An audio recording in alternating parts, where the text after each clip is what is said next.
I got sick and tired of always chasing happiness. But then I woke up.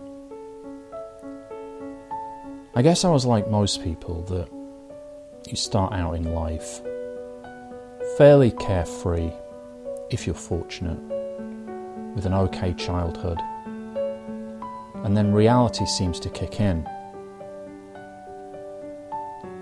You have all these goals, aspirations, some of which are thrust upon you and some of which seem to come from your own mind and ego.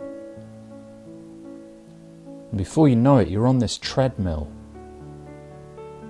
of dissatisfaction,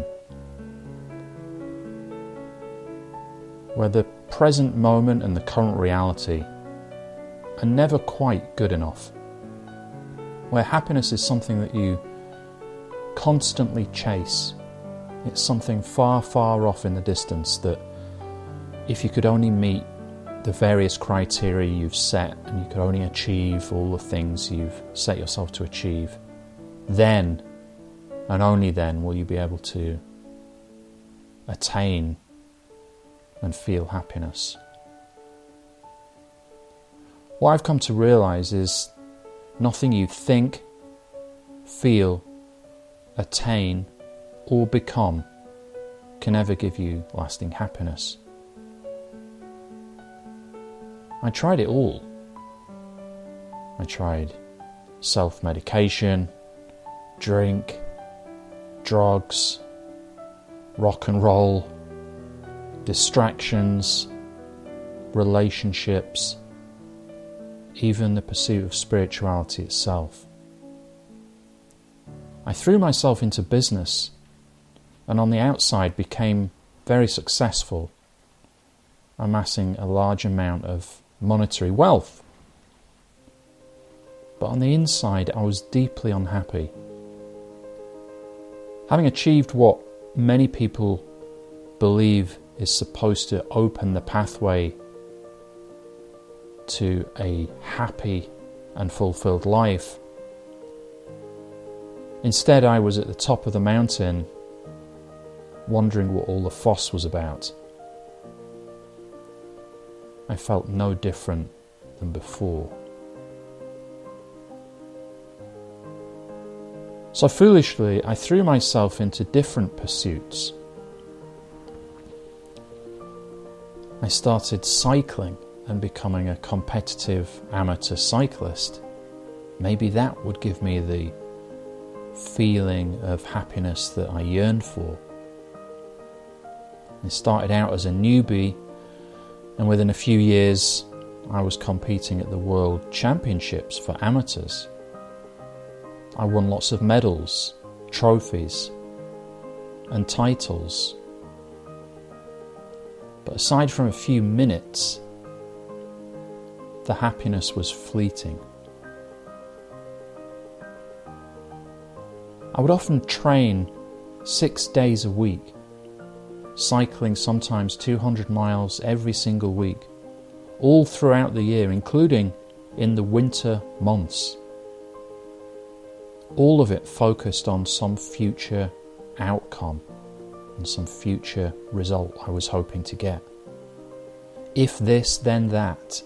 If this, then that, and if it all lines up several months down the line, perhaps, maybe, possibly, I will win this title and finally feel happy and fulfilled. But what had ended up happening is I was living my entire life for the future.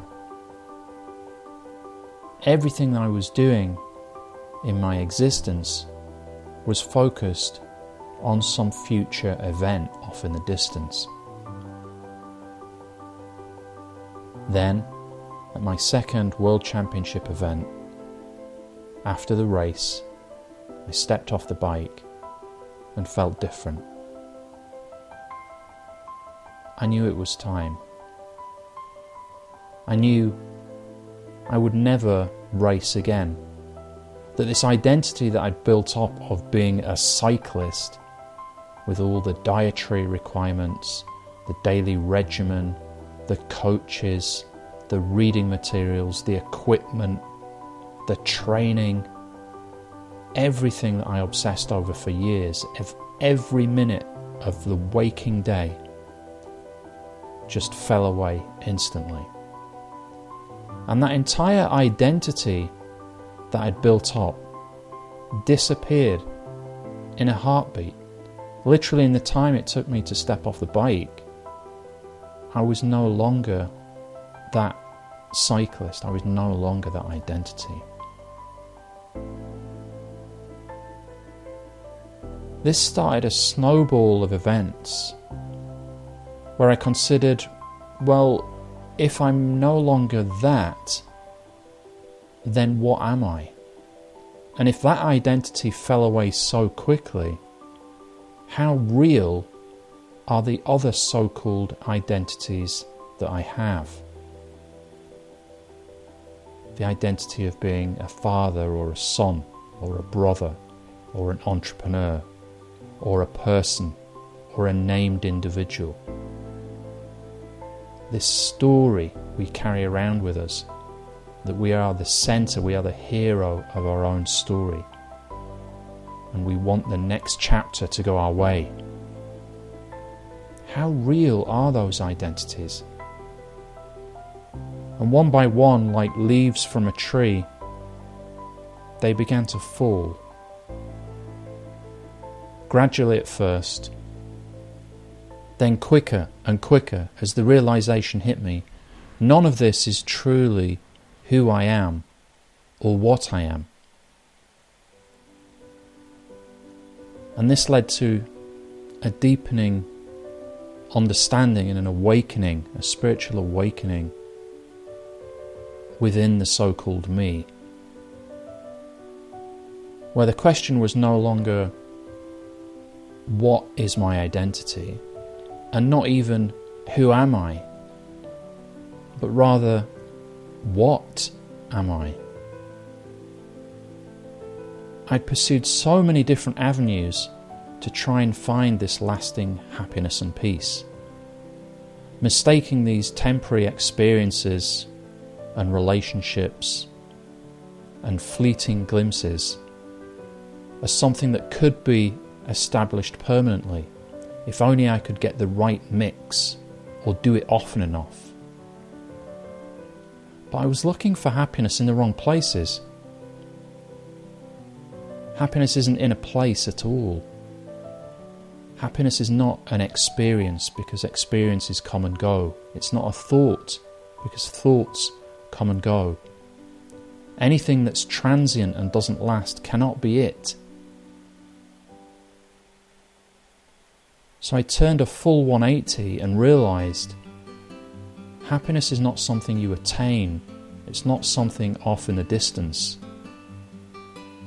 Happiness is what you are when you strip away the identities, when the beliefs, the names, the labels, and the sense of lack disappears.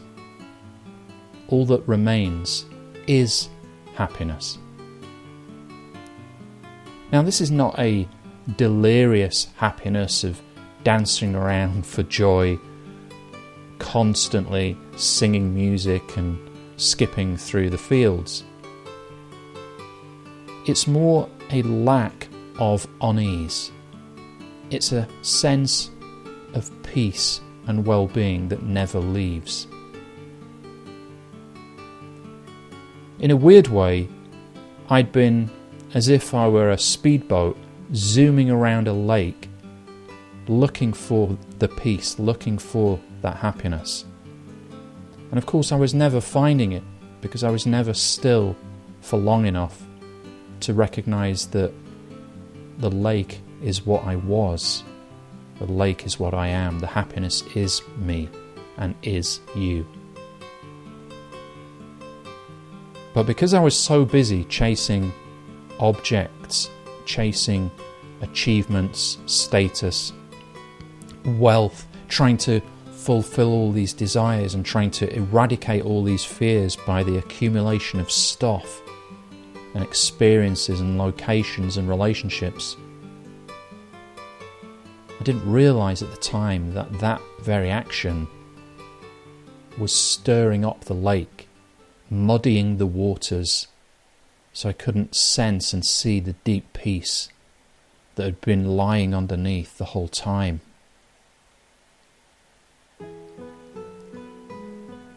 So as this realisation took hold,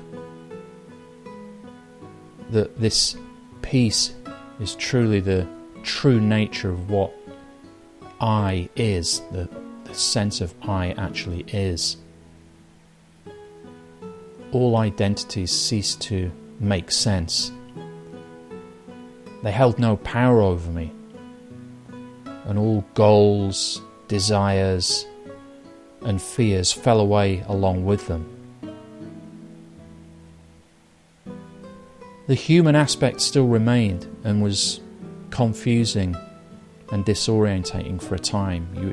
You kind of sense that once you've seen this, once you've known this, it can't be unseen, and therefore surely you couldn't fall back to your own ways, and yet the human aspect of this truth is still present, still has biological needs, still has needs to be fed, to be sheltered, and so on.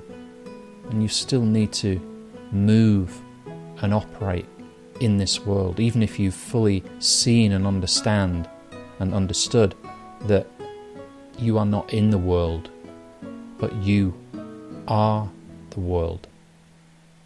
If you'd like, you can join my free awakening community where we discuss these issues further, and I offer support to those going through a spiritual awakening over at sonianow.com.